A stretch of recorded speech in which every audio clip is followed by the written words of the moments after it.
thank you for joining. Yeah, thanks Appreciate for you. having me. You look fantastic. Thanks. So do you. Thank you. Yeah. I don't hear that often, so I appreciate that. So you're a food Instagrammer. Yep. Eat, and Trey, love. Eat, Trey, Love. And I am trying to figure out how to categorize that or what to call it. What do you If you had to label yourself of what you do, what is the moniker? God, someone just asked me that literally the other day. I would probably consider myself a content creator. Okay. I feel like influencer has like a bad rep or can have a bad rep. So, and yeah, I think content creator is Content creator, food content creator. food content. Well, I would say I'm trying to get more into like events too. So it's a bit of a mix of a couple things. Why'd you decide to start doing that? So this all started because I needed to make some new friends. I was new to Atlanta, moved from New York to Atlanta. April will mark my 9 year that I've been living here. So it was actually Jeff's idea, my husband, to like, maybe you should pick up a hobby. So I was like, all right, maybe I should. I've always enjoyed photography. I've always enjoyed taking pictures of my food. So I thought, why not give it a shot on Instagram and see what happens? So, I met a lot of great, foodie friends. I met a lot of restaurant owners, chefs, and just people in general. So it's been a really fun ride so far. So then how does it exactly work? Because you go to restaurants and take pictures of their food, the decor, all that. You stitch it all together and your content is amazing. Thanks. Trying. I really enjoy watching it. Thank you. But how does that work? Do they call you? Do you say, hey, I'm going to go? Like, how do you start this exchange of I want to go? So pretty much I've been working with a couple PR companies. Sometimes restaurants themselves will just reach out to me, but somebody will message me either through DM or email. And then we just set it up and I go to the restaurant, eat the food in exchange for a reel. So it's free food every time in exchange for a reel or a post. So when's the last time then you paid for a meal? Well, I do pay for meals. I do try to go out by myself just to venture out to other spots that I'm not invited to. But like yesterday, actually not yesterday, the other day or last week I went to a Mediterranean restaurant, Kitty Dare, just with a foodie friend just to check it out and not have to actually really work while we're doing it and just enjoy a meal together. So that was probably the last time I paid for my meal, but yeah, most of the time it's a lot of free food though. It's been great. So I can't complain. guess the real question is, say I'm going to a restaurant with you and you're there to work /eat / for free. Do I get to eat for free? You get so I do. I usually do get can to I bring. slide in with you? I usually get to bring a +1 with me. So I Okay. usually bring. It's usually Jeff or just anyone else that is available at the time. But I have a couple of friends that I've been rotating around. So Do you feel that if you are there to kind of work, that you're able to judge the food honestly? see, Because that there's a can- little that bit can of That can pressure. be a little tricky. If I'm hosting and the food is just Shit. okay or just shitty, my way to get around that is just kind of not talk about the food in general and just kind of give the basic fact information about the restaurant, like the decor. That's kind of how I get away from talking about the food in general, how it tastes. Because do restaurants say, hey, since we brought you in, we want to see what you're going to post before you post it? Is that, do you have to go through a approval process? There are some places that want to see what I'm going to post before it actually goes live. So I will send that over just to get some approval, and they'll send me back some feedback if I'm missing something in a caption or something they want me to add in. But for the most part, I just kind of post it without without getting approval from them, and they're usually fine with it. Do you enjoy the process of kind of building it? Because we've been to restaurants, we haven't hung out a lot, but I've been to a restaurant with you, and you have your phone, you have your flashlight, because restaurants Lighting, typically yeah, light, right. and by the time you eat, it's like half an hour. Yeah, sometimes.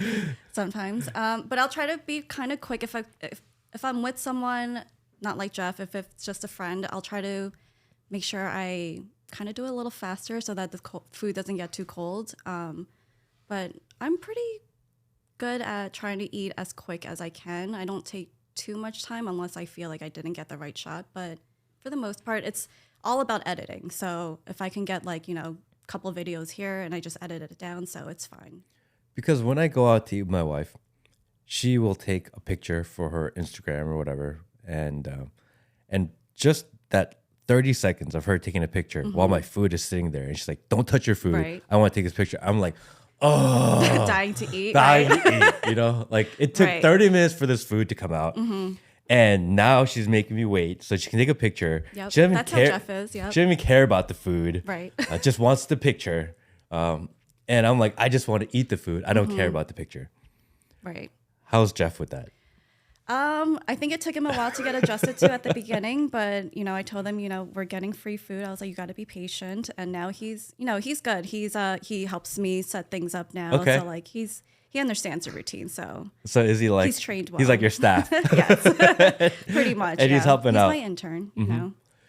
Because the food. I mean, you're at a nice restaurant and you're taking a picture of the food, and I'm sure Jeff, being a man, he's like, I just want to eat it. Right. And it's just, you got to set it up, do this. But he helps. He helps now. Yes. And he enjoys it. He enjoys it. Yeah. Yep. Interesting. Took him a while to get there, but he's it's definitely been very helpful. Do the restaurants ever pay you to come out? Some do. So it just depends. Some people will ask for a rate, but most restaurants not really. But I'm here to mostly support the restaurants, so it's okay to not get paid. But if we maybe were to do like more of a partnership, like a continuation, then yes. Yeah. When they contact you, have you ever said no to somebody? Or have you ever been somewhere and be like, this place is shit, I just can't do it? Yeah, so I feel like this year my thing is to be a little more selective of where I go and not say yes to everything, because I feel like the past couple of years I've been burning myself out just saying yes to everything and just going everywhere. I have a full-time job, so going to these places after work, it gets to be a lot, so I need some like free time a little bit, just be a little more selective, go to places I really want to go to and showcase on my page, and not just go everywhere now. But I think that's, I think when you first start off, that's what you want to do. You want to like be very proactive, go to everywhere that everyone's inviting you. But then, I think after you reach a certain point, I think you can start reevaluating your page and what you want to do, and then just be more selective. So In the beginning, you kind of have to say yes to everything. kind of, if you want to keep getting invited to more things, that's how it all starts. So Has there ever been a situation where you went, they invited you, you filmed the content, and you're like, I just can't support this place? luckily, no. No, Thank God, not no. yet. Yeah, not yet. So I've been lucky with that. Because that would be a really awkward interaction. Right. I haven't been to a place where it's so bad that I'm just like, I can't do it. But if that ever happens, then I would probably have to tell the restaurant and be like, I just can't. I'm sorry. And the servers probably know that you're there. You have your light and everything, so they have an idea of what's going on. Right. Do you feel like they're nicer to you, or you have better service because of that? Probably. I would probably say so. They probably would treat me a little better than like your regular customers, but yeah. So I probably should start saying that I'm being hosted to some of these dinners, but I used to, and then I just stopped doing that. But maybe I should start picking that back up again. When's the last time you ate and didn't film your food? Didn't film my food. Oh wow, it's been a while. It probably has been a while. I usually at least film something. Yeah. Even if I don't post it, just to have it as like backup content. Just in case. Just in case I run out of things. But yeah, it's been a while. If it's somewhere I go to often, like Shoya, that's one of my favorite restaurants here. I don't usually do anything when I go there. Why do you like that restaurant over others? What is it about that restaurant? Because you go to everywhere in Atlanta. Mm-hmm. So if anyone had a gauge of what is good and what you really enjoy, right, you've seen it all. Right. You have the experience of being with all the restaurants. Mm-hmm. So what about that restaurant kind of resonates with you? It's just a really good Japanese izakaya spot. They have a lot on their menu, so there's a lot to try. And they've always been pretty consistent since day one, since I've been going there. So I think consistency is key, and the staff is great. So it's just a casual environment. So it's just an easy place to go to. And I have a few favorite dishes that I like to eat. So Yeah. So you're from New York originally. What do you think about New York versus Atlanta in the food scene? Well, I think New York City is definitely way better, obviously, than Atlanta. But I will say Atlanta is definitely up and coming. Like, there's tons of restaurants that's opening every single day, it seems like. And it's just not stopping, even after COVID. So I know it seems like we're trying to get up there and trying to be up there with New York and LA. Because But we're still a little slow on the trends. I feel like, because I grew up in New York area also, and I go back often. And I feel like I enjoy the food and restaurants in Atlanta more than New York. Oh, yeah? Yeah. Okay. Just because New York is it too overwhelming, maybe? it's maybe too much, too overwhelming. The nice places are just so nice. Always packed, too. Always packed. Right. And I feel like here, the food is more consumable, if that makes sense. We don't get a lot of these weird dishes. I don't like. Oh, are you not a fan of like those weird creative dishes then? I'm not a Maybe? fan of foam. Okay. That's so foam. Right? I don't like going to restaurants where a course is a bite. You know, I understand it, and I understand kind of the creativeness around it. Yeah, I feel like those are more like an experience that you're having, you know? And like you're just seeing the creativity that the chefs are making and bringing to life. But it's different. It's a different type of food, Because I feel like. every time I go to a nice restaurant, after I'm done, when I'm leaving and I'm driving home, I always think, damn, I could have just went to Korean barbecue. True. And be like happily satisfied with your meal. Yeah. I would have spent half the money, maybe a quarter of the money, and I would be extremely more satisfied.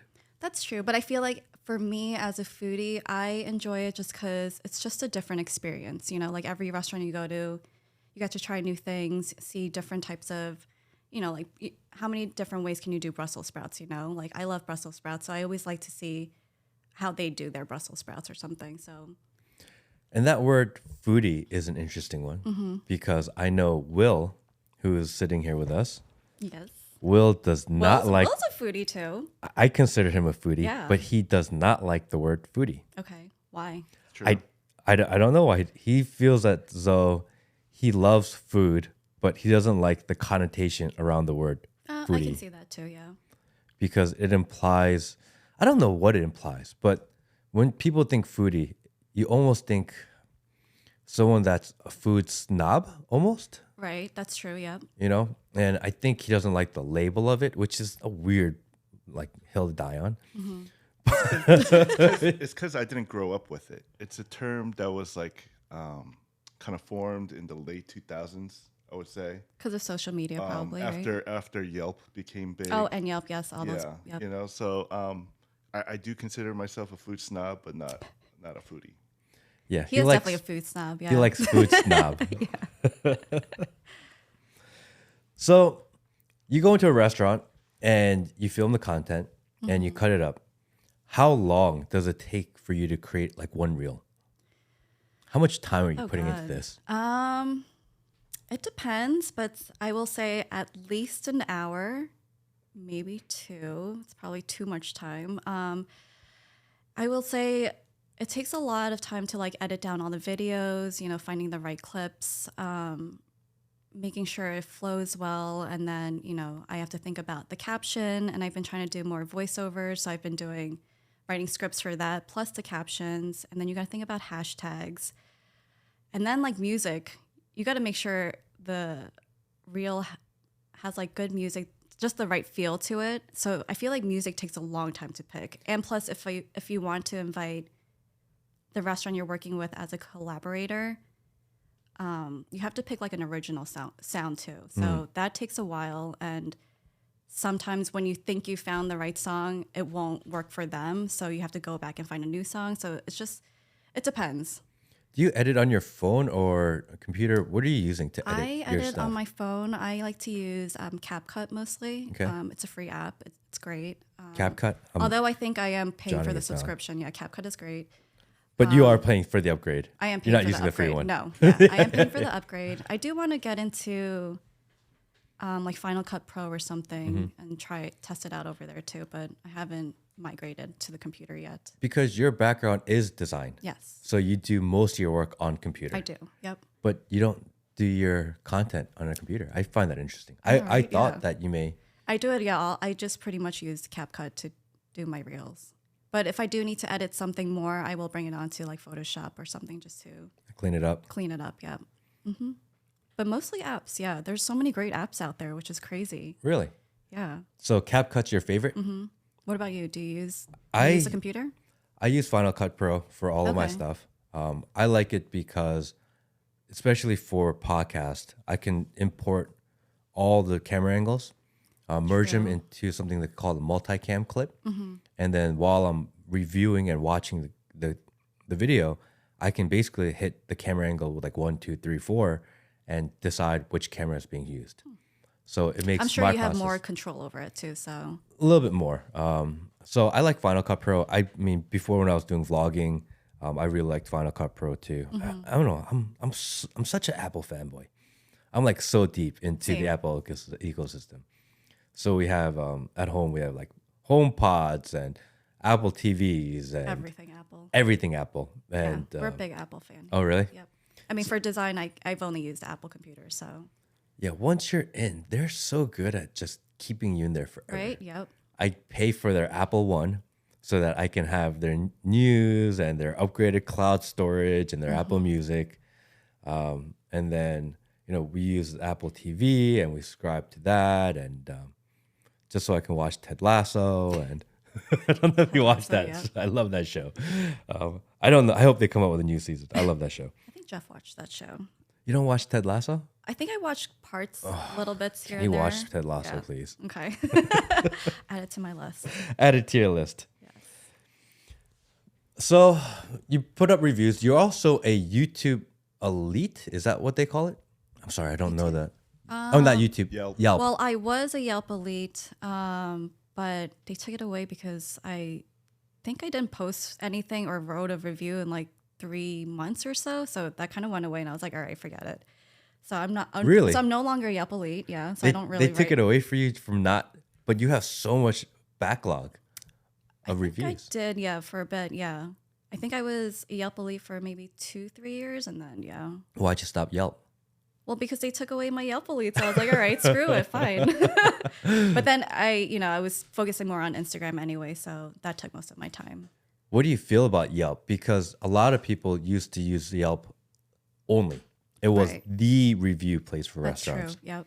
And over the last couple of years, I feel like people use Yelp less and less and less. And I find myself checking Google reviews before I check Yelp reviews. Okay.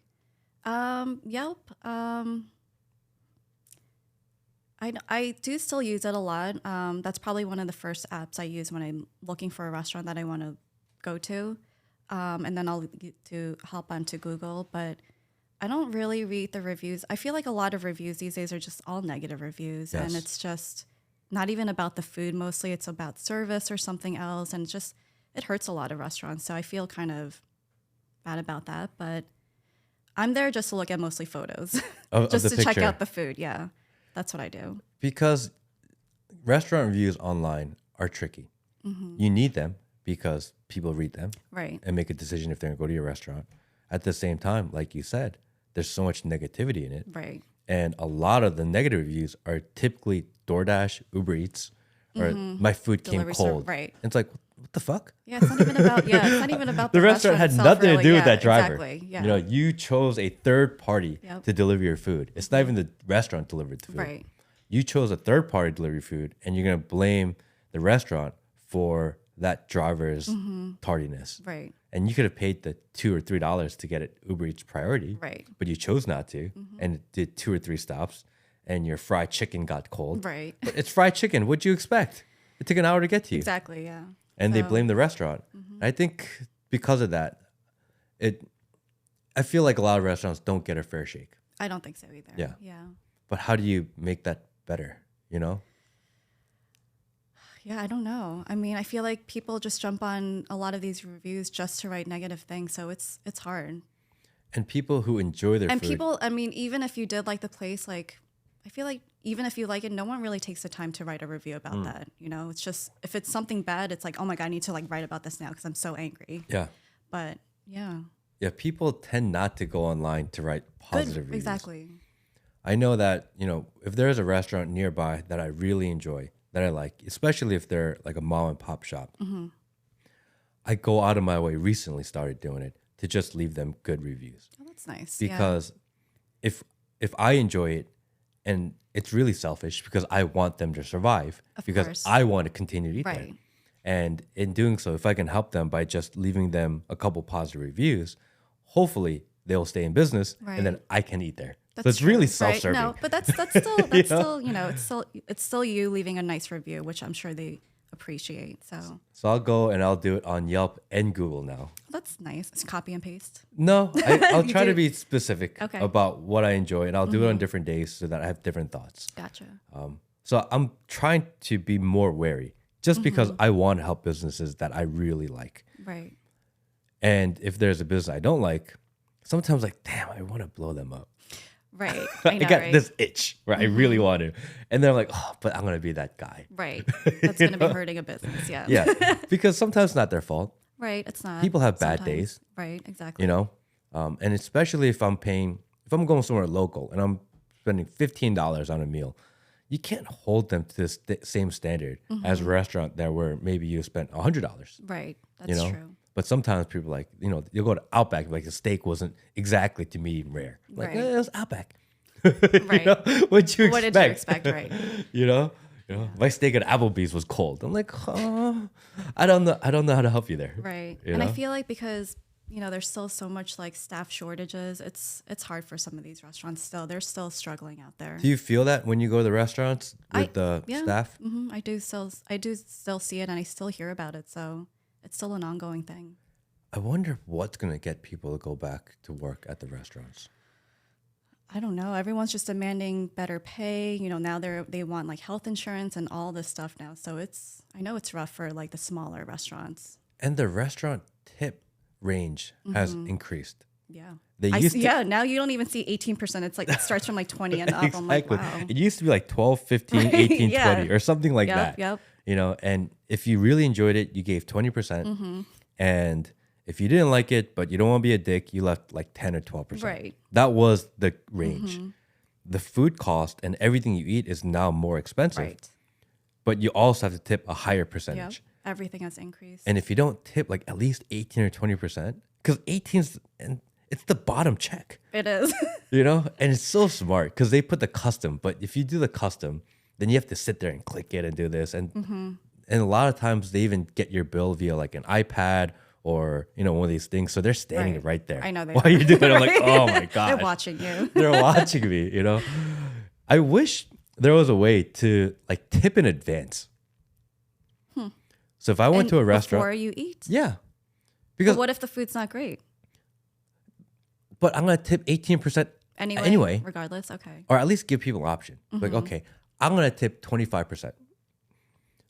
At least maybe then I'll get better service. Maybe I would get for it those reasons. because at least I'm getting my value in my extra pay. Right. Because if you But do they it after, should be from the beginning. They should be giving They- you great service. they should be, but sometimes they don't. They don't. I know. And sometimes you get really shit service, or maybe the food was no good, but the server was really nice. Right. I don't want to dock her or him for something that was out of their control because they were fantastic, maybe. True. Right. But I don't want to give them so much money either because I didn't really enjoy my meal. It's such a weird fine line. It is. Yeah. But if I was able to at least, and if I'm going to tip them anyway, because really I'm tipping the servers. So if I'm going to tip the servers anyway, why can't I just pay them in advance? So maybe they'll rush and pick up my food at the window quicker Maybe. because I paid them extra. But then I guess I feel like it's not fair for the others that can't tip as well. I And mean, then they but get like shittier service. That would be that the not other cool, side. yeah, right. But what about the consumer who tips well regardless, but I have to deal with shitty service? That's true. Right. So it's a weird like line, But I think I never thought about it, but I think that may be an interesting option. Tip in advance. I mean, everything else in life you can pay in advance and get a discount. right. That's true. Why can't there be a could be tip a in thing. advance? You're right. Can we make that a thing? Maybe. A tip in advance, or Interesting. can we give people who go to restaurants like their own rating, so that okay, this guy's a good tipper, and they know that going in. So it's kind of like reverse, where it's customer reviews over restaurant reviews, Yeah. right? Like, what if I That's walked dangerous, in? bro. I know, That's right? like That could get the very Chinese Social social Security. score, bro. I get it, and I'm against it. However, I can see the value in it because as a consumer, if you're able to get a better level of service, then maybe why not? Maybe. What was that one show? Was it Mirror? Black was it Mirror. Black Mirror, right? Yeah. Where everyone had their social score, Right. you Yeah. know, That which was is scary. interesting. I think they did start that in China. They do that in Yeah, China. they are doing it. And depending on your social score, Yeah, everything. they'll determine whether or not you get a loan, which I kind of get. I kind of get to a little bit, yeah. At the It's same time, definitely it's interesting. scary It because is. it's really intrusive on people's privacy. Everything is out there, yeah. But if you're one with a high score, then you love it Right, because exactly. everything in life is easier. Right. And if you're a bad score, then life sucks. At the same time, like, do you want people judging I know, every right? single Everything- thing you no, do? No. So I think you love you're it being until micromanaged. exactly you love it until you get the negative score, and you're like, Exactly, oh, yeah. just kidding, I hate this. Yep. You know, Yep. it's such a weird place to be. When you do your content creator, and they may or may not pay you to actually go. How else do you monetize it? Instagram Reels, I know they're paying bonuses For reals, yep. for Reels. Yep. Anything else? I mean, sometimes I'll work with like other brands. Like people will send me things. So those are the ones where I can actually charge something because I have to like, set it up, like, make it look nice, set up a scene to shoot and whatever. So that takes time to do. So usually those, they will pay for you. Because I've seen you start doing a little bit of like makeup or facial type of things. Yeah, I do some like, well, I've been mostly just going to like facial spots. Those are not being paid for, but if they're sending me like a gift or something, those I will get paid for those. So it's more like product exchange, So if I wanted to bring you in to support my business, because that's the word we're using, right? Support our business. How would I reach you? DM, email? Yeah, DM or email. Yep. And how many do you get? I actually get a lot. I will say I probably started my eTreeLove Gmail account pre-COVID. Well, I guess it was from the beginning. What am I talking about? But I've been getting daily emails, daily DMs. So there's definitely a lot more happening, and so that's why I'm trying to be a little more selective of the places I go to and the things I say yes to. At what point do you think the spigot opened? Where in the beginning, maybe nobody was reaching out and it took a while. Yeah. At what point where it's like, holy shit, they're contacting me every day? I will say maybe a little after COVID, it started getting to be more and more. So I want to say after I reached maybe 10K, it started to be a lot more. And definitely now it's just a lot. So Because you recently had a reel, and I saw hit 1 million. Yep. Which was a Ramen. big Yeah, deal. that was huge. But it took time to reach that 1 million. But I mean, it was probably over the course of 3-4 months that it took to reach 1 mil. Oh, really? And it's still climbing, which Yeah. is crazy. Because once it hits a certain number and it gets certain engagement and people enjoy it, then Instagram will just kind of push it out in spurts. Right. And I later on. kind of wish that mil I wish it didn't take that long to reach that 1 million because, Instagram is paying for reels. So if I was, they set you a deadline of like, you have to make this many reels for this long and then and then it'll roll over to the next one. So I missed like that time frame. So it only hit just a little bit of maybe it hit like 13,000. And that's the only amount of money that I got from Instagram. For that month. So if it had actually, captured that whole 1 million within that deadline span that they give you, I probably could have made a lot of money off of that one reel. But Are people's, because they call it a reel bonus. Are the real bonuses different for different people? Do you know? What's your real bonus? I think they're pretty much the same. I think it just depends on how many views you get. So that's where the payouts are different. But they cap you at what your bonus can be. They do cap you, yeah. Yeah. So what's your cap? I don't know. Is it like 3 mil or something? No, like dollars. Oh, dollars? Like what's the most you can make on your I'm not sure actually. bonus? I'm just curious. Do you have a different number? That's what I'm at. We're about to find out. Let's see. We're about to find out right now if people hit different bonuses. It's not something I looked up. Wait, where do I go? I go to settings. It's in your settings, creator, bonuses. My max is $1,200. Where's it? Where does it say that? It's under Reels Play, so it's under bonuses. So if you go to your professional dashboard, bonus plays. Yeah, if you go to 2.9K, is that it? No, it will be that one. No, in your professional dashboard, if you go in and your tools, bonuses, and then there'll be Reels Play in progress. I'll tell you like what the max you can make is. It says 2.9 thousand. In your bonus plays or your $2,900? Yeah. But That's it? above it, there's a dollar amount. Oh, 1,200. Oh, okay. Oh, there you go. That's it. That's it? What was yours? 1,200. Oh, okay. I guess. I feel like over the summer it was like 2,400. But But you get extra on I've top never of that. gotten more than 200. Really? I'll tell you that, yeah. Why? What do you mean? Well, I feel like these reels, Wait, how is that even possible? Because for like monthly, I probably get paid out around 150 or less. Really? It's little. last month, I think I got $115, $120. But I really don't put any up. And I think each reel is doing maybe like 2,000. 2,000 views? Yeah.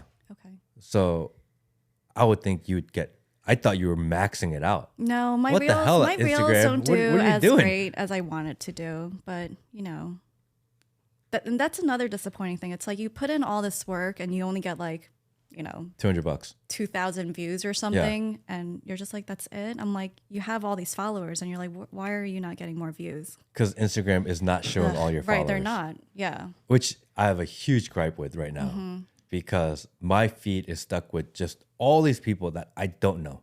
That I don't know, I don't follow, I have no interest in, but because someone shares something with me or whatever else, they assume that's what I want. And Right. now I'm stuck with all this content I have no interest in, and I don't get to see the people I want to see. And Right. I have no idea how to change it. Yeah, I don't know. Instagram has a weird algorithm and I feel like no one can keep up with it. And they're trying to be like TikTok, but they're not as good as TikTok. But they want to be like them. And in doing so, they've almost forgot about what got them there. Right. Like you get your pictures go nowhere. And I miss pictures on Instagram. Yeah, so I know a lot of foodie friends that are, you know, like against reels and, you know, they just hate how Instagram was like pushing so hard for them. And now, you know, a lot of them are into photography and they just want to showcase all the beautiful food photography and reels is just not their thing and they just can't seem to transition over it and they just want like the old Instagram back. We are trying to be too much like TikTok is what it is. I miss pictures. I think just looking at a picture and taking like 5 seconds to reflect on it, there's something like almost magical and nostalgic about that. And that's just gone. Yeah, that's what it seems like. I almost wish like Instagram would give us an option to scroll just pictures. Because I feel like that would get a lot of traction. I don't know. yeah. I miss pictures. Yeah. You know, sometimes like if I go back and I have all these pictures of my daughter, because I've been taking a bunch, right? And I have all these cute videos of her, which are fun. But sometimes I just like scrolling through the pictures, you know, That's true and too, remembering yeah. the memory of Right. it. Because And you can't scroll through videos. I mean, No. not on a video clip you're looking at least. Exactly, you know, So- you don't get to do as much. Right. Or it seems like at least. Yeah. And I miss something about the picture. Oh, Right, that's yeah. my gripe with Instagram. You know, my Instagram rant, I guess. Mm-hmm. I just kind of wish I could get pictures back. Can I get pictures I back know, right? Instagram or what? And it was less work too. You know, these reels, it just takes longer to do. Yeah. And just more steps added to your. And your reels are fantastic. Thank you. I'm trying really hard, trying to put out better quality work out there. So Yeah, the quality of the video is so high. Your colors are fantastic. thank you. I mean, I can tell that you put a lot of effort into it. But like you said, sometimes they don't go like They you don't. expect Yeah, it you to put go. in all this work and you're like, this is all the views I'm getting. These are all the only likes I'm getting. I'm like, okay. Okay, so self-reflection. Why do you think that is? I think Ooh, there's time to be honest with ourselves. I think there's a lot of people going to the same spots, you know, talking about the same restaurants. Pretty much everyone's reels are looking the same. I think that's another thing. So in that sense, I do miss a little bit of like the photography side of Instagram, but Because in a picture, you have your perspective that's a little bit more unique. But in reels, there's almost a formula that everyone follows. right. And it looks very similar to one another. Yeah. So I'm trying to do a little more, add a little different, maybe like video techniques or something into it just to separate myself just a little bit. But I don't know. It's hard. Because I had a guy on here previously who is in charge of marketing for like cars stuff. And he has a professional videographer that creates all of their content. And when I was talking to him was, he spends all this time. They shoot in 6K and they have all these pictures and they one photo shoot maybe or one video shoot maybe, you know, a terabyte of data. And then he'll just take a cell phone and do this, and that will do 100 times the views, Right? Or 1,000 times the views. I feel like And sometimes it's so frustrating. Right, sometimes the ones that you put the least effort into does really well, and then the ones that you put all this effort into, barely anyone notices. I'm like, what is that? That's so weird. But if your whole page was just stuff that's not well done, then all of a sudden people aren't interested in you. Exactly. So it's such a Right, hard it is. balance It to is. find that, you Yeah. know, between just being really candid and kind of off the cuff versus like spending the time. Right. But then something just blows up out of nowhere and you're like, Right. But sometimes, yeah, randomly, you know, if it's an old reel and it didn't perform that well, sometimes it'll just pick up and actually do well, like maybe a month later too. So but you don't get paid if it gets no, picked up exactly, later. yeah, because that time frame's already gone for the bonus. But yeah, Why don't you just, because when I watch, I'm like, damn, I wonder if that food was good. Because a lot of it, you talk about the food and you show it, but you don't really rate the food. Have you ever thought of putting a rating rating system? on the food. I know some other foodies definitely do ratings. Does that hurt your business? I don't think so. I'm not sure. I could test it out and see how it works. Because one of my favorite kind of YouTube short channels is One Bite Pizza. One Bite, everyone knows the rules. And it's Dave Portnoy, and he goes and he goes to every pizza place, everywhere he goes. And he rates it. It's like 3-minute videos, and he gives a scale to it. So he starts at, his rating system is, it's like figure skating, he calls it. So there's no 10. Because there's no 10 to figure skating. Because what if one day you give a 10 and you eat something better? Right. There's nowhere to go. That's true. Yeah. So if it's in the 9s and everything's decimal points because he goes like figure skating, if it's in the 9s, it's worth traveling to eat this. Gotcha. If it's in the 8s, it's worth traveling across town and going on your way to eat it. If it's in 7s, if you live in that area, definitely eat here. And if it's in the 6, it's all right. If it's in the 5s, I like his rating system. I That's good, enjoy it. I think there's weird clarity to it. So if he goes and gives something an 8.2, that's pretty good. That is good. Yeah. It's good. If you have 7s and you live there, like, of course, go eat it. It's probably better than a lot of what you're dealing with. And if it's a 9s and you're Like, on your way, definitely, yeah. if you're in New York and you're from Atlanta and it's a 9s, Definitely fly over, right? definitely go eat that. Nice. It's kind of a fun rating system. Have you ever thought of putting a rating? Because I feel like you do. A lot of people watch what you do, and if you were to rate your food and your experience, and I don't know how you would rate it, because maybe you can do a combination of like decor and ambience and experience, and maybe kind of put it all together. But if you had your own like Eat Tray Love score, people are like, oh, she just That's ate. true. She just ate here. What does she think? Right. You know, and maybe that gives you a little more authority. Maybe, And yeah. all of a sudden, because right now with your reels, it's more interesting if I'm thinking about eating there or I'm looking for a restaurant. Right. It's like, oh, this is a cool spot to check out, right? But if you said this is a 9, everyone's like, I have to eat there. Right. That's true. And then they watch waiting for a 9, you know, waiting for an 8 Right. or waiting for a high score. I mean, that is something I can definitely think about. I'm always looking to see what my followers want to see more of. So it's nice to get some kind of feedback like that. So if that's something people are interested and curious about, I mean, I wouldn't mind giving it a shot and see where it goes. I feel like we're in an area of content creation where people want to know your honest and genuine opinion on things. Meaning sometimes you may have to piss off a client. Right. Like, this was dog shit. Don't fucking eat here. And they're like, okay, maybe that hurts you in the short term because they're like, I don't know if we want her. Right. She's really critical.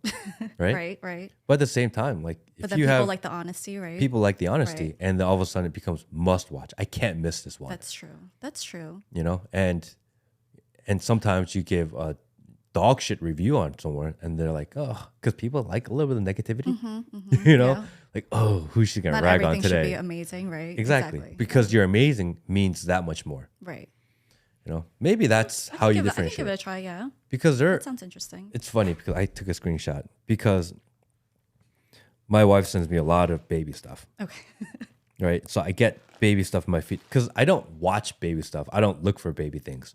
But since she shares so much baby content with me, my Instagram feed is like half baby things. I bet, yeah. So I ran into this page out of Oh, is North it? Carolina, Eat, Talk, Grow. Okay. I don't think I'm not sure. I don't know. I just thought it was really similar in the name. Eat Talk Grow, yep. Yeah, so I just screenshotted it because it just popped out. And I thought it was interesting that Instagram knew to show that to me last night. You know, because we have been communicating on Instagram talking about doing this pod, and all of a sudden, out of nowhere, I get this Eat, Talk, Grow. They're not even like local. You It's said just- they're from North Carolina, right? Yeah, They're some- foodies. Foodies with a baby? Baby food. Okay, baby food. So feeding education for speech and Gotcha. feeding mom is what her profile says. But I thought that was interesting that Instagram knew I was talking to Eat, Trey, Love, and they showed me Eat, Talk, Food or I something. think there's someone else that I follow, and I think their Instagram is like We Eat, Pray, Love or something. So there are a couple people that have similar names. Does that annoy you? No, not too much. I will say when I first started with Instagram, I did carry around this little red dunny. It's like I this remember toy that. figure. It was Yes. a sriracha because I'm a big fan of sriracha. So he was in a lot of my food shots. Yes. What happened to him? He kind of went away just because I think he was holding me back from being invited to other places because I guess restaurants are like, what is that? Like, it doesn't, why do you have those in your photos? It was kind of, for me, it was kind of like trying to separate myself from everyone else. And if you saw that in my photo, you would know exactly whose photo that was, you know? So I thought that was a good way to start. But then I think it was holding me back from getting invited to a lot of these other restaurants. And someone had suggested something, maybe you should drop it, you know? And I was like, maybe I should and see what happens. And, you know. Can we bring it back? Like, just start putting it back in there. We can bring it back. Maybe you can make a couple cameo scenes here and there, but he's still around. Or maybe if you find a restaurant you really like, Maybe he should always be in it. That's what shows Right. that this is a good one. Maybe. You know? So Yeah. maybe in even going through your real feed, if he is in the cover photo, that means It's that's a good fire. restaurant. Yeah. Maybe. We'll you know, see. maybe bring it back in a unique, different way.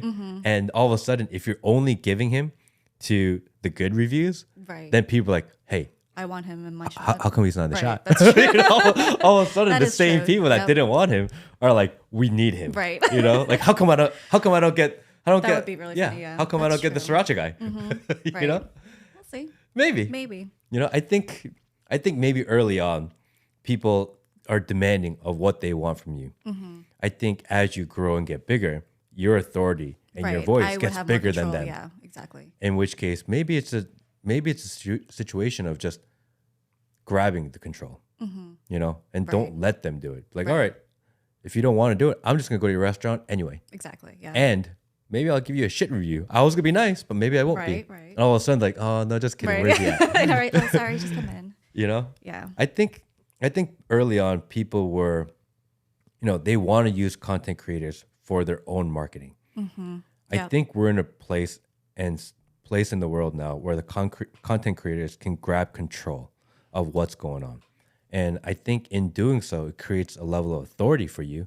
And Right. all of a sudden, you know, you can start demanding them. Exactly. Of yeah. different So things. That's kind of where I'm trying to transition into more of. So Because there are a few people around, and food Instagramming is typically a female thing.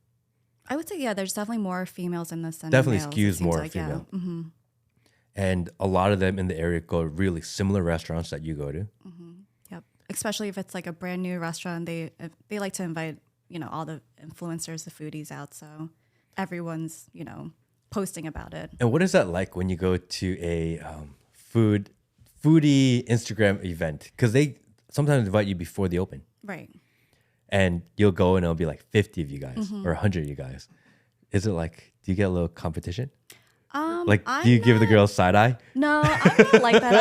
I'm pretty, I get along with everyone and I try not to create any type of drama, but there definitely are some drama in the foodie world. Yes. Like how? Give me an example of some foodie drama. I mean, there's some just not nice people out there, and they kind of just might think they're a little better. Won't say hi to certain people, which I think is just weird because I'm like, you're going to be bumping into these people over and over again. At least be nice, like say hi.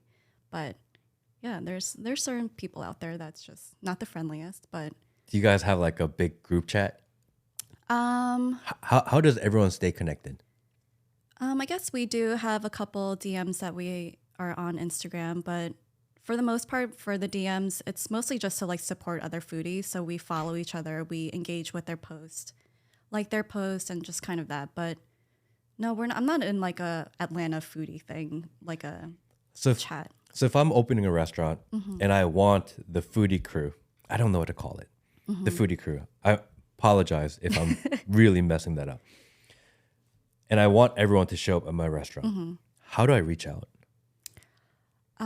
You can always reach out through DMs. I mean, but that's to you specifically. But I want the whole crowd. I mean, you can send like a big group message. I've definitely seen a couple of restaurants do that. Or just getting their emails and just sending an email as like a whole group. I would say DM is probably the easiest because you have all their handles and it's right there. But how do you even find that list of people? Because you're in it, so you know who it is. Right. I'm opening a restaurant, for example, and I don't know who's important. I just know food. I just know I want to open a restaurant. Maybe I just know business. Right. But I really want to open a restaurant. And part of a successful launch and marketing campaign is to get the group of these, food Instagrammers in. Right. How would I even start to gather up kind of the whole crowd? Because it's like 50 people there's a lot. sometimes. There's a lot, yeah. I think it helps to start looking up, like if you just put in Atlanta and then like food, or like maybe just using the hashtags and then just seeing who's tagging what to which account, and then you can just start seeing who these Atlanta foodies are. But I think it also does help that some of them do have ATL in their name, and I don't, unfortunately. So, yeah, I think if you just search Atlanta food or Atlanta eats. Because when I was doing a lot of car content, and photographers would hit me up on Instagram like, hey, I want to take a picture of a car or whatever. And sometimes I'll scroll through the pictures like, okay, like he takes good pictures, like come on up. And he'll show up and he's 12. Right? That's happened to me so many times. It happens to everybody. Wow. So as a restaurant, I don't want to invite a bunch of 12-year-olds. That's true. To show up, because sometimes those 12-year-olds make phenomenal content. They're so much better with technology. So they're able to stitch it in a way that's maybe unique and different. Right. At the same time, they're not going to appreciate it, especially restaurant food. Right. They're not going to appreciate it. Right. Yeah, I mean, so I guess maybe how do you get through all that, So maybe just you would find one person that has like a really big account, and then you can just ask them, are there any other foodies you would recommend? Okay. I'm trying to see how else you would be able to get this list of group. But yeah, there is no list out there for you to really search, I guess. But so would that be an idea, to be a person that populates a list? Is that do people look for those kind of lists? Actually, maybe people I mean, if I want to open a restaurant, why not? That's true. Why would I contact you and then search through and try to contact this person, this person, this person? Like how do I even know where to start? Especially if I'm not big online. Right. I'm more familiar with how Instagram works and how the internet works. So maybe I'm not the best example, but there are plenty of restaurateurs who just don't know anything about the internet. That is very true. Yeah, you're right. Like sometimes you go to a restaurant's Instagram page and it's all professionally shot pictures and there's no engagement. Right. Because it's so stoic and boring and it looks like just an advertisement. So they don't understand how social media works. How would that person expand to get people to come in? And I don't know. I don't know the answer to that. I don't know if there is a way to, or a group, or if there is a, who's in charge of gathering up. Like when you go and there's 50 people, how'd you get invited? Well, I think a lot of these PR companies, they work with a lot of PR companies, most of these restaurants, especially the bigger ones, but they have a list. But I'm sure they probably just go through Instagram, try to just find people themselves or see who's tagging who, and then that's how they find other foodies, maybe. Again, that makes sense to me and you. Right. But if I'm opening up, like my own little chicken wing spot, and you're trying to look for like 10 and I'm looking for 10 foodies, people, yeah. like I don't even know how to start. And maybe that puts the big restaurants and the big restaurant groups who have access to food specific PR firms, it almost puts them at an advantage. Right. Because True. if me and Will decide we're gonna open a restaurant and we don't know anybody, like where do you even start? Yeah. I don't know. That's true. I just think about that. There is no list out there. Maybe there should be. Maybe someone needs to put it together. That's true. When you go to a restaurant, how do you balance between the food itself and the ambiance / experience? What do you think for you personally is more important? I mean, food is definitely the number one. That's the most important. I mean, it's got to taste good. I have to enjoy it. But then service actually goes a long way too. Like if you have shitty service, it just kind of ruins your experience. I mean, I feel like, yeah, food and experience is definitely the two that's up there. Because it's such a fine line between good food, decent food, and phenomenal food. Right? Yep, there's definitely that levels, line yep. it's really blurry and it's a little subjective too. But at what point you're like, okay, I can deal with decent food because the experience here was amazing versus the experience here and the ambiance and everything else around it is dog shit, but the food is phenomenal. Yeah, that's hard, right? Like which one, would you rather go to a place that has amazing food but horrible service? That's really hard. Or the somewhere other that's way. absolutely beautiful and you really enjoy, but the food is just crap. No, I think I mean, we're there for the food, so I think food is number one. So the food's got to be really good for me to even come back. But yeah, I know there's a couple places where I like the food, but the service is bad, so I just don't go to. So it's tricky, And and sometimes because then like the service is bad and the food takes a really long to come out. So I just don't go to some of those spots anymore. But I do know the food is good, but if they take forever with my food, I don't know, that's a pretty big downfall. is that the biggest thing that you look for? How long did it take to get served? Sometimes, I mean, if it takes like 30 minutes for food to come out, that's a long time. You're waiting. Yeah. 30 minutes, I mean, especially like an hour. Yeah. But some restaurants you go to and you're expected to be there 2 hours or 3 hours. And That's different. That's more like fine dining, right? So you know it's coursed out and they space it out. So that's a bit of a different experience, but yeah. I think that's the thing that bugs me. Going back to New York restaurants, I think that's the biggest thing that bugs me about New York restaurants is that if you do something that's course related, Oh, you're going to be there for a couple hours. you'll be there for a few hours, and between each course, maybe like a bite of food. It probably doesn't seem like enough food too, right? Yeah, so I'm like, oh, I'm just getting hungrier and hungrier. Right. And then you get another bite of food, and then It's all like of a a sudden tease. they give you like some sorbet or some foam. We're like, this is not a meal, but I got to wait another 30 minutes Right. for another thing. And by the time it's all said and done, I'm like, You're Korean, like, yeah. Korean barbecue. Maybe fine dining is not for you then. It's not. I like I don't nice think it's things. for everyone. Yeah. I like nice things, but I'm just really impatient. Like I didn't like going to the movie theater pre-COVID because I don't like the lines. True. Post-COVID, I love going to the movie theater because there's no lines. Right. You just now go you can right pick in, your seats and everything. sit wherever so, you want, and everything reclines. Yep. I can't imagine going to a restaurant. I mean, going to a movie theater that Without doesn't a reclining chair. Yeah. That's now crazy you've at been this spoiled. point. Yeah. Yeah, I'm spoiled. Yeah. No interest in that. I'd rather watch it at home then. Right. What do you think makes a successful restaurant? I mean, the food's got to be good. You have to have really good staff and just make sure you're putting out good quality food. I mean, consistency too. Consistency is definitely key. So if you were going to open your own restaurant, what type of restaurant do you think you would do? Because you've been everywhere. You've seen all of it. I think my dream one day would to be open up a coffee shop or something, like a coffee dessert shop. Not even Not restaurant. a restaurant. I feel like restaurant's a lot of work. I'm sure even doing a little coffee shop is a lot of work, but not as much. It's, less staff that you can use. So What would you call it? I have no idea. I haven't thought that far out yet, but I do want like a cute little coffee shop, kind of more like a specialty coffee shop of maybe Asian style.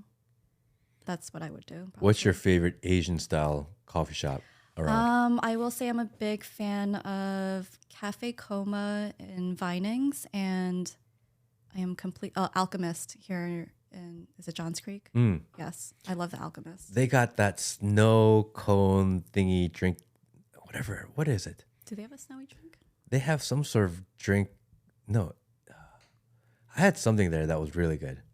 Well, I'm obsessed with their Hoji Cha latte over there. It's delicious. Whoa, what is that? It's a Hoji Cha is like a type of green tea, right? Roasted green tea. So it reminds me of. Have you been to Mitsuwa in Jersey? Yes. You know how they have the that ice cream spot, the soft serve spot. What is it called, Bill? Do you remember? The one at Mitsuwa? Not ringing a bell. Well, they have like matcha flavors and Hoji Cha, but it reminds me of the Hoji Cha flavor at that spot there, and I love it. Mitsuwa in Edgewater. Edgewater, yep. I used to go to eat the tonkasu. They I had love that their tonkasu udon plate. over there. So good. That place was so good. Yeah, it's a really good spot. Yeah. Is it still there? It's still there. Yeah, it's still there. It's still there. I would hope they would expand to Georgia. I feel like we have the land for it. They have one out in California Yeah, as well. there's another really? one there. I think it's just because if you go to Mitsuwa, it's really highly concentrated in Japanese. And I think there's just not enough big enough Japanese here? population here for them to Probably. warrant it. That's the weird thing about like Japanese businesses, or at least that type of Japanese business. They like to tailor to Japanese people. And because we don't have a huge Japanese population, Makes sense. they don't want to open up a Japanese grocery store But I think they would for kill it non-Japanese. I think they Yeah. would too. Yeah, But maybe not, maybe not. because You're there's right. so many H Marts and they don't all do that well. That's true, but we don't considering how have many- like a big Japanese market here Yeah. or mart, so it would be nice. If you go to the Chinese Mart, it's all Chinese. If you go Right. to H Mart, it's 90% Korean. So Well, I would say H Mart has changed a lot since COVID. it's true. I've been seeing a lot more different races in there, which is nice. Yeah, if you go to know? the one in Doraville, Yeah, there's it's- no Korean people. Yeah, there. it's Really? crazy. I mean, even like Korean restaurants in general these days, it's trending so much, and I've been seeing a lot of like non-Asian people at these Korean restaurants now. I feel like Korean food is one of those things that Korean barbecue, especially, it's like I compare it to sushi in the 90s, where everyone wants to try it, everyone wants to do it. And the more and more you eat it, you want to go more authentic. Right, that's Right? true. Yeah. Yeah. You start at Iron Age, Yep. right? That's, yep. And you're like, this is amazing. And then The you all you go can to eat. 1992 and you're like, okay, this is amazing. And then you go to like a 770 or something like that. And you're like, oh, this is amazing. And then all of a sudden they're hanging out like Sorabar. At the Korean spot. Like the bars. Yeah. Yeah. You know? Oh, sorebol. Yes. Yeah. The more authentic. Yeah. Yeah. Because people used to call me, and I have a lot of friends that'll call me and be like, hey, Matt, I'm at Korean barbecue. I'm like, okay, thanks for the call. I don't call you when I go Right, they're to just excited, Waffle House. right? Like, why are you calling me? Because you're at Korean barbecue. that's funny. But people like want me to know that they're at Korean barbecue. And then I'll tell them, actually, we just call it barbecue. Yeah. Do you have a favorite Korean barbecue spot? I like Sorabar here in Duluth. I like the places that do, because I have a cholesterol issue. Okay. So I don't eat as much red meat As you used to. as I right? used to. So I'm more selective on when and where I go eat, because I may not ever do it again, or not anytime soon. So I like places that use USDA prime Okay. in their meats. Gotcha. I'm less about kind of the K-pop on the wall, and I'm more about, am I really going to enjoy the meal? Right. So I like there because they always use USDA prime. I like the 678, 770, like those guys. OG spots. The OG yeah. spots. I like those. I think that's what I prefer to go. Because again, if I have to choose, I'm going to go to one of the two places I like. Right. Yeah. I used to like Iron Age before they became like the club. And they used to do like this garlic samgyeopsal, and they used to have free ice cream. And that was when it was best. Now, I don't know. It's not the same for me. It's changed. Yeah.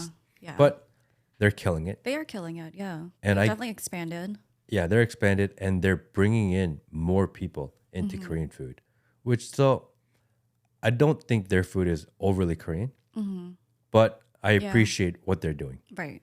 because again, it's kind of like a gateway It is. into all their things. I agree. And then all of a sudden, I remember I was like 678 here in Duluth once, and I had these two customers that I took from me, and these guys were like Georgia boys, like from like north Georgia. Never been to like any Asian restaurant in their life. Okay. The only Chinese restaurant they would ever know is something to get like some General Tso's chicken, Right. and some fried rice. And I took them there, and they're like, oh, and I felt a little nervous, right? Because this is so far out of their comfort zone. Right. And these guys are, I mean, you're talking like Georgia born and bred type guys in their 50s, 60s. And I brought them out to eat, and they looked at the menu and they saw like raw meat everywhere. And they're like, oh, I don't know. This and is weird. Yeah. And then I'm like, you just got to try it. You know, open your mind and just just try. And there they bring you this 간된장, which is like this fermented bean, which smells. And they brought it out and they're like, what is this? I'm like, it's fermented bean paste. And they're like, whoa. I don't know if I'd Sounds like weird. this. It does not right? sound good. Smells a little weird. So I'm like, just try it. We're And talking about samjang, right? yeah, samjang or yes. 된장. Doenjang. Okay. And they tried it. And they liked it so much that all they did was take that, put it on the everything. rice, and just eat that. Oh, that's nice. And they enjoyed their time so much that they asked the restaurant owner if they could take the menu home with them. Because they wanted to go home and show their wives Right. what they ate. You know? That's cute. Yeah, so I took a pen, I circled like all the things they ate on the menu, and they went home so that they could do it. And ever since, every once in a while, out of the blue, this is almost 7 years ago. Every once in a while, they'll call me. Like, hey, We're here at a again. Korean restaurant. Right. You know, like, hey, I just wanted to say Aw, thank you. that's good. And I thought that was really cute. Right. You know, but you have to be willing to try new things. Exactly. What is it that you won't try? What's your I don't eat the shit list? I won't try. Uh-huh. I'm sure there's probably a lot of things I probably won't try.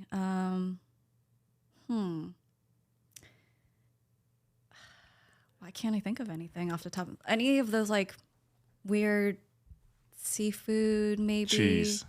Cheese. No, so I've been Doesn't trying. do cheese. So I'm not huge on cheese, but I am getting into cheese a little more as of late. But something happened to me like in my childhood where I completely stopped eating cheese at some point because I used to eat every single kind of cheese that was out there, and till this day I have no idea what it is. Like what traumatized me because I stopped at one point, and then now recently I'm trying to get into it just a little bit. Like I'll do pizza. I've always done pizza, lasagna, but like on sandwiches I don't really do cheese much. But I'm slowly starting to. Well, maybe not with sandwiches. More like like Mexican food. Like I'll do like enchiladas with cheese, or like if a burger has a cheese, I'll still take a bite of it. But preferably, I don't want the cheese in it. I mean, it is a little fatty too, so I'm trying to be health conscious here. So Because there's I will try anything at least once. maybe I'll try it once, but it might not be like something I would try again after that. But you're right. So one time, 2 stories from China, which are crazy.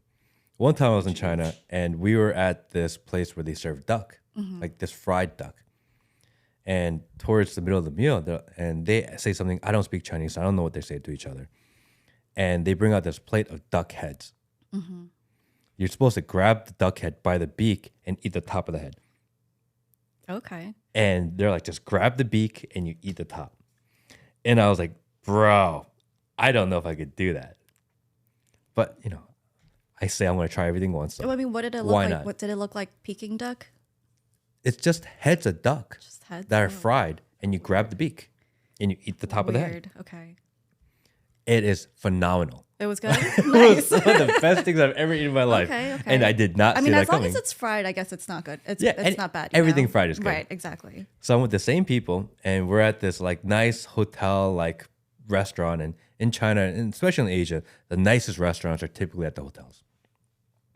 So we're at this restaurant, and they bring out this appetizer, and it's clear, and it's got like this jello type of thing on the bottom, and inside it looks like worms. Mm-hmm. And they're like, "This is really good." And they're like, so I asked them, like, "What is this?" And they're like, "What do you think it is?" I'm like, "I think it's worms because it looks like worms." And they're like, "Ha ha, no, it's good." I'm like, all right, I'll try anything once. Okay. It's cold, it's slimy. I eat it, and as soon as I eat it, I'm like, in my mind, I'm thinking it's got to be worms, but they said it's not. Right. So maybe it's like something else. Uh-huh. Maybe it's some sort of a vegetable or root or something. Was it moving though? No, it was just still in like this Okay. jello.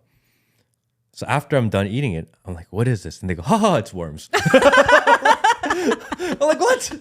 I feel like I Oh my called God, this, right, yeah. and why am I eating worms? Right.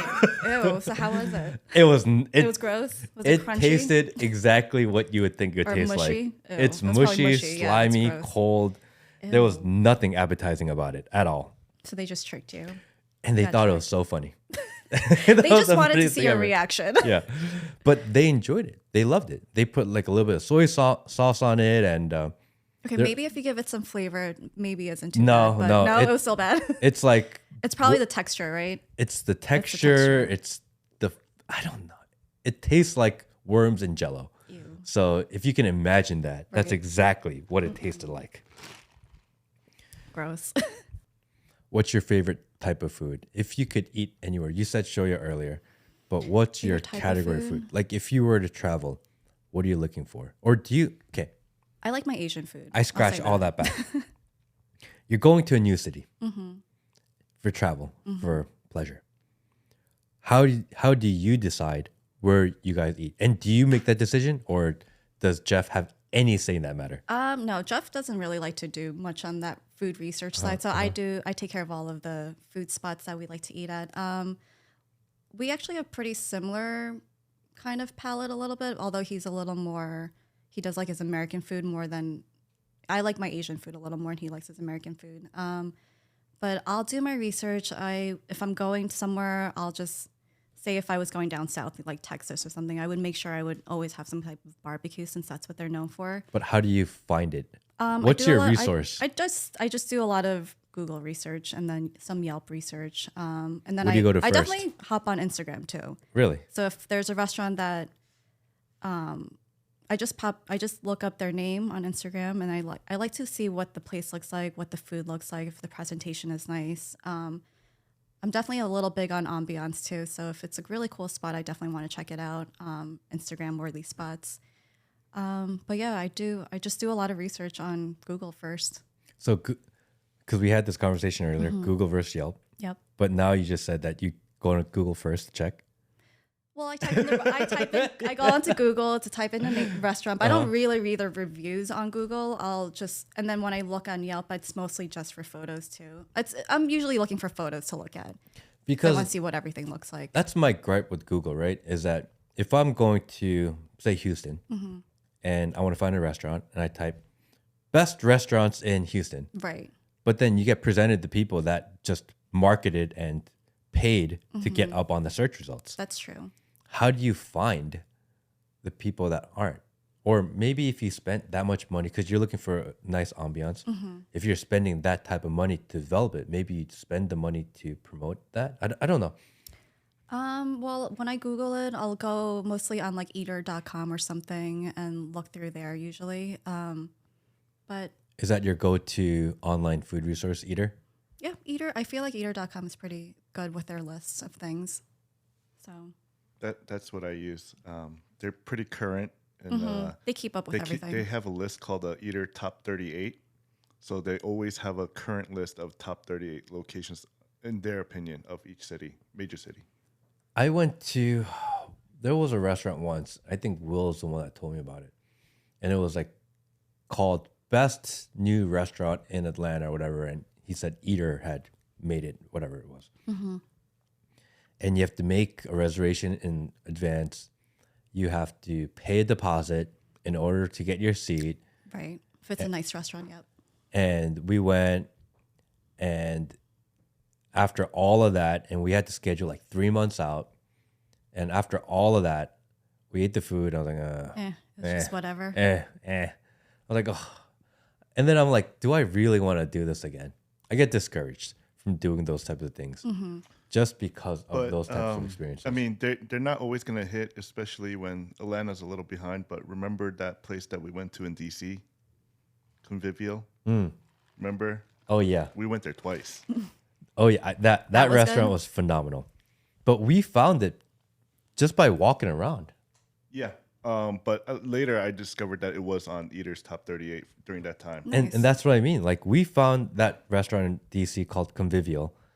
We were just walking around downtown area, just saw a restaurant, saw a crowd, and we're like, let's just go in here eat. And it was so good that we went back the very next day to eat it again. We did not use a list. You just use like your experience, feel, vibe. Right. You know? Especially if there's a crowd, you're like, what's going on over here? Yeah, Let's like check it people out. are willing to wait and sit around, and people aren't. I think the biggest thing is you go to a restaurant and you can tell, are people pissed off to be waiting, or are they very happy to be waiting? And we walked by here, people were happy to be waiting, Nice. meaning they did And not whatever mind. it is worth the wait. They did not mind the wait. They're just happy to be there. You could feel that. Versus sometimes you go to a restaurant and everyone's like, oh, how come they're not calling me? Right, When's right. my time up? And you're like, oh, like it can't be that great if people are just annoyed, Right. you know, because you're willing to deal with a little bit more if you get a little excited. Yeah. And people walking out of the restaurant, they're all like really happy. You know, sometimes you go to a restaurant and there's a line of people waiting, they're pissed off, and the people walking out are pissed off. Right. You're like, I don't know if I want to eat not here. good vibes here, yeah. Yeah, something about this just, you know, and the ratings said this place is amazing. Right. But my eyes tell me Different. Yeah. it's probably not. You know? Have you ever thought of moving your content to YouTube? So I do actually have a YouTube account. I want to say I created that sometime early last year, but it's a lot. I mean, I post on Instagram and then I try to repost on TikTok.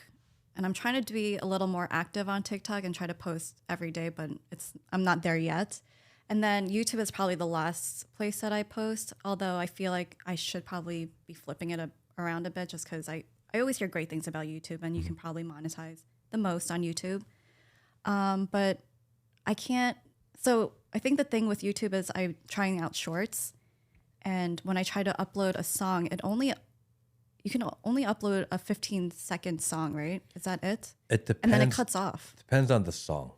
Well, every song that I've picked, it really? only plays for 15 seconds and that's it.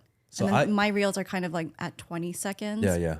Unless I shorten my reels, but so then I would have to pick a new song and everything. I'm just like, it's just so that extra step that is holding me back. For a little bit. YouTube, I've been using Epidemic Sound.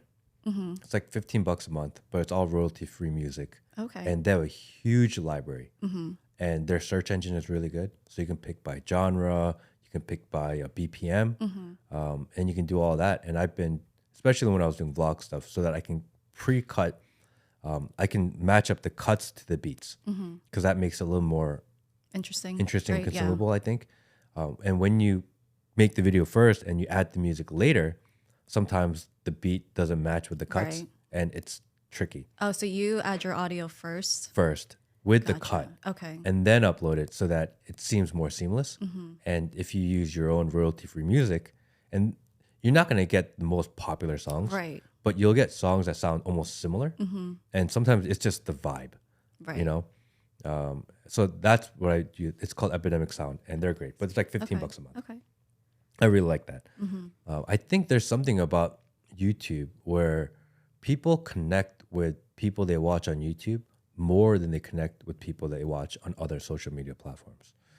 I feel like YouTube has just being on YouTube, because when you're on YouTube, people are actually committing to watching you versus Instagram or TikTok where you're killing time with them. Right. And those are just like really short clips too. Correct. Right. So if you are on Instagram and you just, like I'm waiting in line somewhere, or Maybe I'm taking a shit or, for whatever reason, or I got like 10 seconds to kill and you open up and just do this real quick and you close it.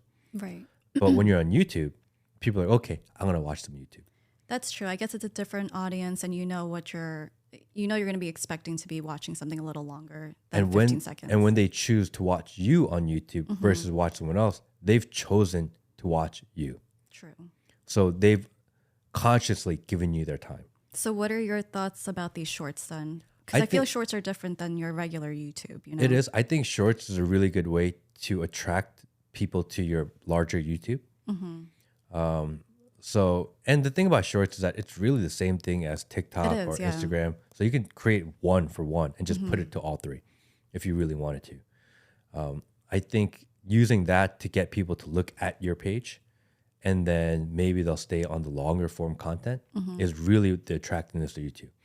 I think if we had to say in 10 years and 15 years of these three platforms, which one will survive and which one will not be around? Which of these will be MySpace? I think YouTube is for sure going to be the one that sticks around the longest.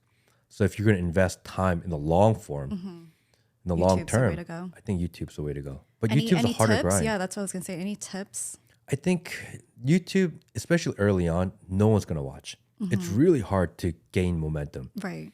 But if people watch, it's because they want to watch. Because you're not asking for 10 seconds, 15 seconds. You may be asking for 2 minutes, 5 minutes, 10 minutes. I'm asking for an hour, which is crazy, right? And when so the views on stuff that's an hour is much less than stuff that may be 20 seconds. Right. But they've committed, they clicked my video knowing it's an hour. That's true. That's like, wow. Right. You're willing to give me an hour of your time. And maybe you don't watch the whole thing because it doesn't go where you want it to go. That's secondary. Right. The most important thing is you saw that this clip was an hour and you clicked it. Right. And that means a lot to me. And I think in the beginning, if you put up content on YouTube, no one watches anyway. Because a lot of people that are getting to YouTube are like, well, I wish I had better equipment, or I wish it was more professional, or I wanted to feel more polished. And you want your content to be exactly like someone that you like. Right. So people are hesitant to put it out there. The reality is you can spend 10 hours working on a video and may get 5 views. Right. And all of a sudden, and then people get discouraged because they spent so much time. The reality is that you just need to start pumping out there. That's true. The first year of YouTube is just learning curve. There's such a small percentage of people on YouTube that do well after a year or within a year. You're talking the top 0.00001% of YouTube creators. Most people, they don't get big on YouTube till they've been doing it 10 years. But a lot of it's just learning. It's a long time.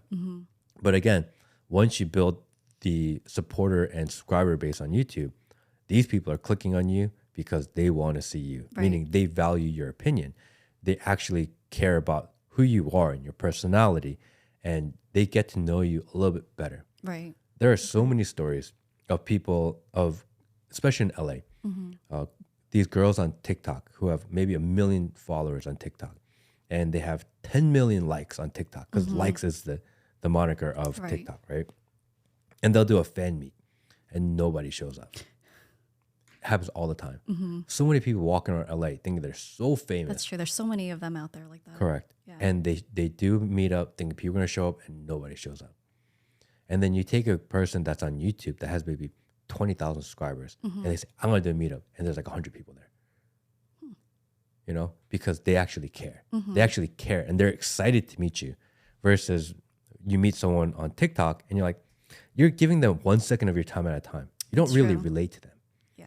But once they get to know you, because I get people that message me like, hey, I've been watching your videos for like 6 years. I'm like, that's amazing. Right. And people out of nowhere, like I've never met in my life, like, oh, wow, congrats on the baby. I'm like, that's crazy. Thanks. Right. So I feel like I relate to those people more. And as people like that start reaching out to you, getting to know who you are, now I feel like I want to do good content for them because they're giving me so much of their time. Right. And I'm very respectful of that time. I don't relate to the people on TikTok or Instagram as much. Gotcha. Okay. Because again, it's a quick second at a time. So you feel like you have better engagement on YouTube versus the other I don't know platforms? if it's the engagement. I think it's Like if I was on YouTube and if I was a food person, personality, content creator on YouTube, and the same people watch me and I say, I really like this restaurant, I'm fully confident that people within that area would go to that restaurant. If I'm on Instagram and I say, I really like this restaurant, people may check it out. Maybe it'll intrigue them. Maybe it'll help with brand awareness. But I don't feel like they're going to go because I said I liked it. Because they're so much quicker. Like, how do you watch stories? Right. Tap, tap, tap. Right? How do you watch Reels and TikTok? Right? It's so quick. Again, YouTube. You have to like stop and watch. I'm stopping and I'm watching, even if it's just a minute. You know, maybe it's a 5-minute video. I watch 1 minute. I gave you my full attention for a minute. It's different. So would you say I should go more towards, I shouldn't be doing shorts and just doing like...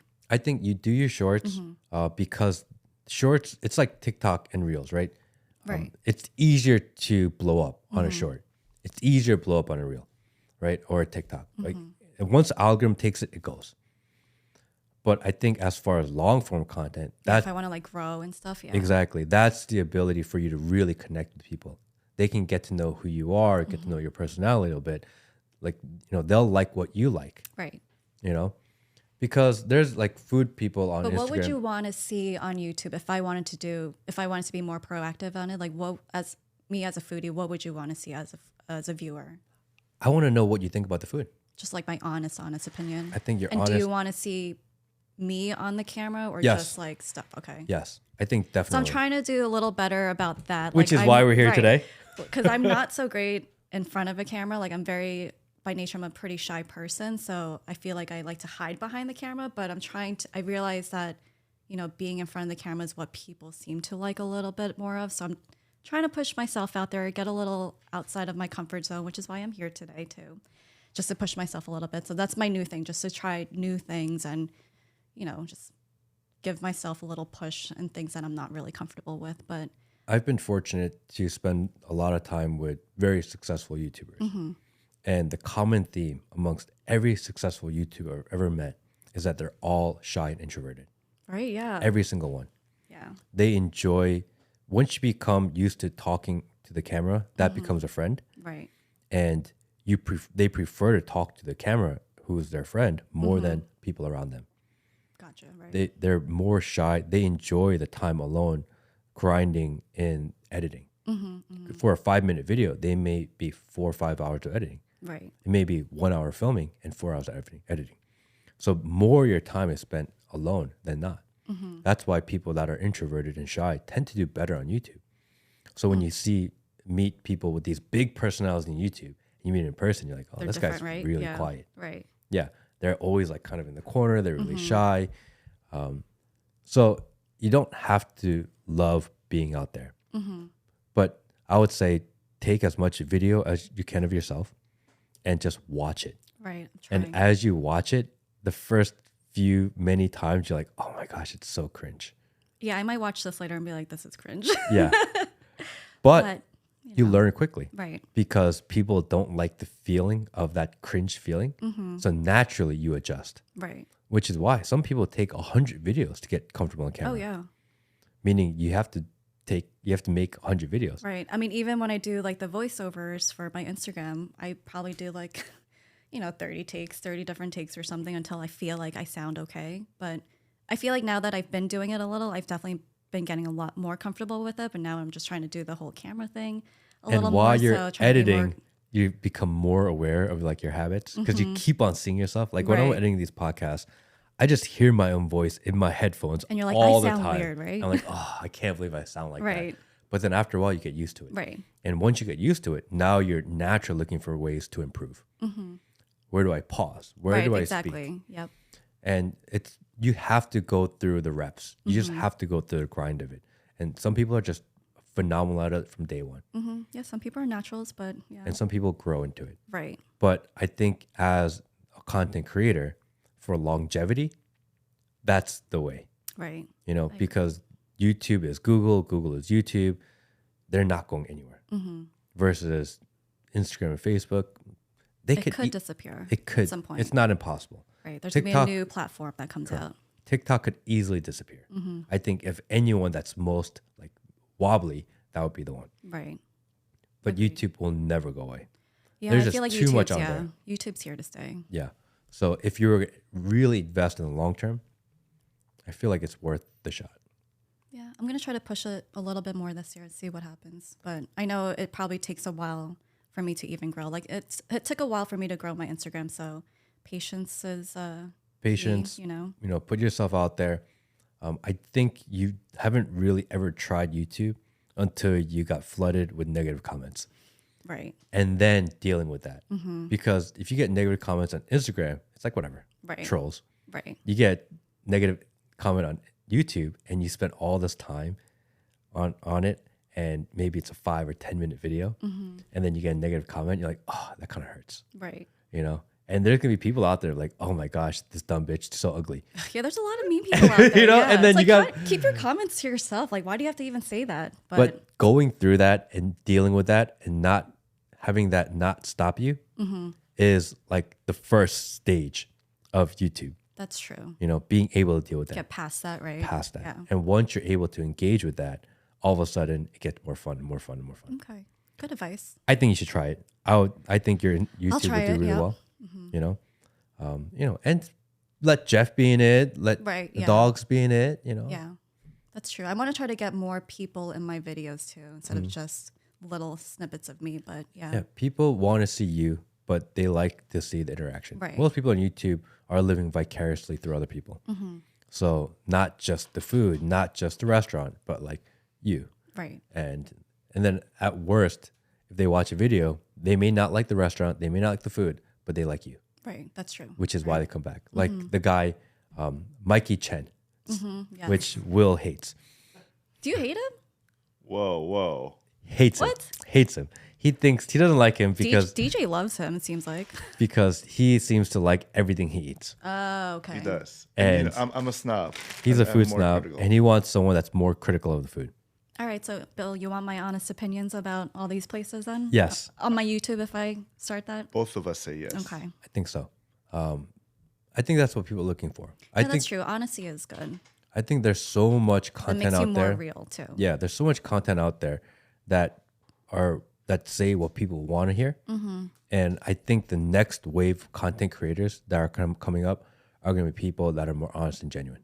I think that's the next wave because it can't stay one way forever. That's true. And we've had 5-10 years of people saying what the analytics tell them they want to say. But again, it can't work that way forever. So the people that are going to be different, it's so simple. It's just people that are honest. Right. And I think that's, again, the next wave of content creators. That's who it's going to be. Okay. I will keep that in mind. Yes, honesty is good. Awesome. Anything else? Oh, we'll do a quick plug. You have your Eat, Tray, Love Yep. Instagram page. Yep. Follow me on Eat Tray Love. I'm on Instagram, TikTok, and YouTube. And we will link all of it on the bottom. Yes. Thank you for Yeah, coming. thanks for having me. Awesome. This was fun. Oh god, I'm like scared to watch like the videos, but Good job. well, you know what? I'll probably just notice things about myself and be like, all right. I Good need job. to You work crushed on it. this. I don't know. Yeah. Did a really good job. You gotta start somewhere. Yeah. I know.